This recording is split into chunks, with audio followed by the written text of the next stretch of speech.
बहुत जोर से लगा, बाहर जाना सिगरेट लाने। ई का लटकले बारी यार? नु लागल बा, पुलिस ना मारे ऐसे लटकैले बानी।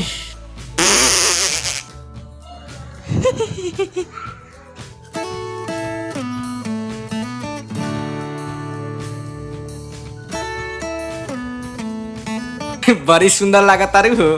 सुंदर। अरे यार बतावे कि नहीं चाहिए। का पिए बू? ना मन बता, कोल्ड ड्रिंक मंगा दे। अच्छा तो निकाला 100 रुपया। और ये हमरे से पैसा मांगत, एकरा गरीब आदमी तो एकरा पिया के चाहिए तो हमरे उल्टे खाता है। अकरम भाई 2 कोल्ड ड्रिंक 1 सिगरेट, जा ले ले आइया। और बचल पैसा रख लिया।